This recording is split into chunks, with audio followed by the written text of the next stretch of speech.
नमस्कार सर्व पेरेंट्स आणि स्टुडंटसाठी.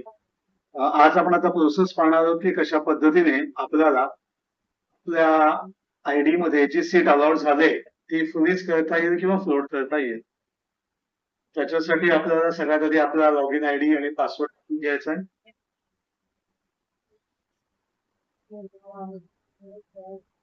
त्याच्यानंतर जो कॅप्चा असेल तो कॅप्चा आपल्याला एंटर करायचा आहे आणि कॅप्चा एंटर झाल्यावरती लॉग इन बटन दाबायचं आहे. लॉग इन बटन दाबल्यावरती तुम्हाला दिसेल की we are going for accepting the seat for जी तुम्हाला अलॉट झाली असते ती. मग त्याच्या आतमध्ये आल्यावरती आपल्याला candidate self data and document verification नावाचा पहिला पॉईंट मिळेल.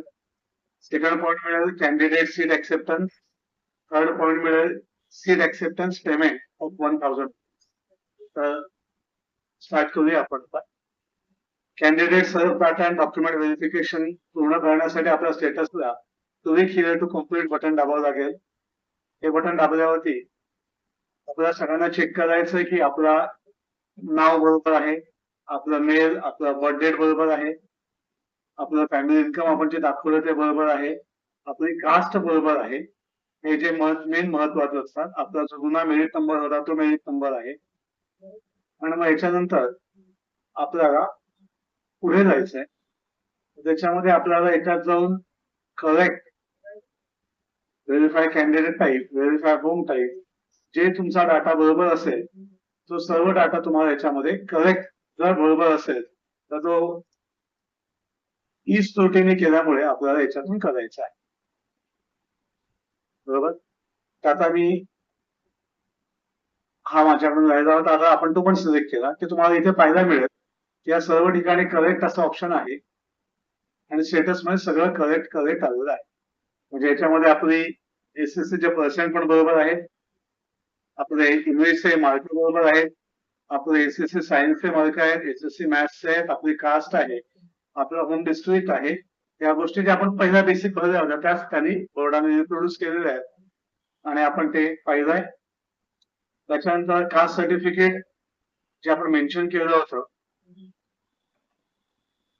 ते अपलोड केलंय, आपण इथून ते पाहू शकता. आपलं कास्ट सर्टिफिकेट योग्य आहे हे पाहिल्यावर आपण परत मागे येऊ शकता. जे नॉन क्रिमिनल आपण सबमिट केलंय ते आपल्या समोर ओपन होईल, ते आपण चेक करू शकता. बरोबर. आणि त्याच्यानंतर या गोष्टी आपण व्हेरीफाय केल्या असं करून आपल्याला पुढे जायचं आहे. सो आज आता आपण याच्यामध्ये पहिला टप्पा कम्प्लीट केला. परत एकदा सांगतो आपण काय केलं. आपण याच्यामध्ये आलो आणि याच्यामध्ये आपल्याला फक्त करेक्ट असा सगळे बटन दाबायचे आहेत जोपर्यंत आपल्या याच्यामध्ये काही चेंजेस किंवा काही तफावत नाही तोपर्यंत. जर आपलं सगळं बरोबर असेल तर आपल्या सगळ्यांना करेक्ट दाबायचंय, व्हेरीफाईड दाबायचंय, त्याच्यानंतर प्रोसीड टू आपण नेक्स्ट करणार आहोत. हे आहे आपलं पहिलं डॉक्युमेंटचं ई व्हेरिफिकेशन. आणि आता आपण प्रोसीड टू नेक्स्ट केलेलं आहे. परत विचारतो, are you sure that you are verified information and list of documents mention below are correct आणि you want to proceed for next step. आता ऑलरेडी आपल्या पहिल्या स्टेप साठी सेम डॉक्युमेंट होती, त्यामुळे आपल्याला काही पुन्हा नवीन अपलोड करायची नाहीये. त्यामुळे आहे त्याच डॉक्युमेंट सगळं आपण पुढे निघालोय. आता आपण ओके बटन क्लिक केलेलं आहे. ओके बटन क्लिक केल्यावरती परत तो आपल्याकडे वरती येईल आणि तो आता आपल्याला विचारेल update the seat acceptance status freeze or non freeze. आणि आपल्याला आता त्याच्यामध्ये जायचं आहे. आणि आता आपल्याला जर ती सीट घ्यायची असेल तर तुम्हाला फ्रीज नावाचं ऑप्शन दाबावं लागेल. बरोबर. ती सीट घ्यायची आणि ऍडमिशन घ्यायची तर. पण जर आपल्याला बेटरमेंटला जायचं आहे तर आपण बेटरमेंटला पहिलं ऑप्शन क्लिक करू शकता. तिथे कंसामध्ये ब्रॅकेटमध्ये आपल्याला नॉन फ्रीज हे पाहायला मिळतंय. तो आता आपण नॉन फ्रीज हे बटन दाबणार आहोत कारण ह्या विद्यार्थ्याला बेटरमेंटला जायचे आहे. त्याला एक ब्रांच मिळाली पण त्याला ती ब्रांच अपडेट करून वरच्या ब्रांचला जायचंय. त्याच्यासाठी आपण बेटरमेंट हा ऑप्शन क्लिक केला आहे. बरोबर. त्याच्यानंतर आपल्याला खालती यायचंय आणि आता बेटरमेंट क्लिक केल्यावरती आपण बरोबर काम केलंय हे चेक करण्यासाठी आपल्याला गेट ओटीपी हे बटन दाबायचं आहे आणि मग मोबाईलला ओटीपी येणार आहे. तर त्या दृष्टीने ज्या मोबाईलवरती आपण सबमिट केला होता तो मोबाईल आपल्या हातामध्ये तयार ठेवायचा आहे आणि त्या मोबाईल सकट आपल्याला पुढे जायचं आहे. आणि जाऊया का आपण. हो. आता मी गेट ओटीपी हे बटन दाबतो तुमच्या सर्वांसाठी आणि गेट ओटीपी बटन दाबलंय. आणि आता तो म्हणतोय की wait follow by after click get OTP button to receive OTP. आता एक ओटीपी आपल्याला पाठवला बोर्डाने डीटीने आणि आपण वाट बघणार तो ज्यावेळी ओटीपी येईल तर आपण इथे ऍड करायचा. आणि आता जो ओटीपी आलाय आपल्याला तो आपण इथे ऍड करतोय. सांगतात तर याच्यामध्ये कधी कधी थोडा वेळ जातो, आपल्याला वाट पाहावी लागते, बोर्डातून ओटीपी येतो. मग तो ओटीपी आला की आपल्याला इथे पुट करायचा आहे आणि पुट करून आपल्याला प्रोसीड बटन दाबायचं आहे.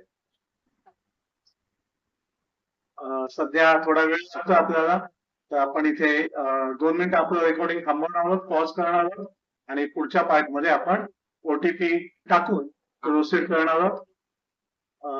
आणि ओटीपी आलेला आहे, थोडासा आपला वेळ जातो असा बोर्डाच्या साईट मध्ये कधी कधी.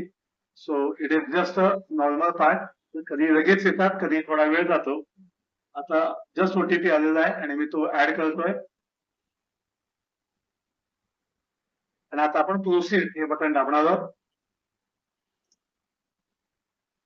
आणि तो परत एकदा विचारतो आपल्याला की तुम्ही बेटरमेंट साठी जात आहात, नॉट पुलिस साठी जात आहात, तुम्हाला प्रोसीड करायचं आहे. तर जर तुम्हाला बेटरमेंट साठी जायचं तुम्ही बेटरमेंट क्लिक करायचं आहे आणि जी मिळाली सीट तीच घ्यायची असेल तर पुलिस बटन दाबायचं आहे. बाकी प्रोसेस सेम राहणार. आता मी ओके दाबतोय आणि आपण बेटरमेंट क्लिक करतोय. अशा रीतीने आपलं इथे बेटरमेंट कम्प्लीट झाले आणि आता तो आपल्याला विचारतोय की 1,000 रुपये तुम्हाला पे करायचे आहेत.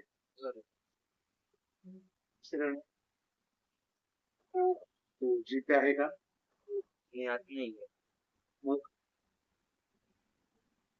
आणि मग आता हा पे नाऊचा ऑप्शन आपण दाबला की आपण पेमेंट गेटवेला जाऊ आणि आपण आपल्या नेहमीच्या पद्धतीने पेमेंट करू शकतो. आणि सध्या मी लॉग आउट करतोय कारण आपल्याला पेमेंट आपापल्या मोडने करायचं आहे. आणि अजून काय डाऊट डिफिकल्टी असल्यास आम्हाला नक्की संपर्क साधा. मी Joshi sir for recording for success engineering classes. नक्की आम्हाला संपर्क साधा. आमचा मोबाईल नंबर कॅप्शन मध्ये अवेलेबल आहे. थँक्यू.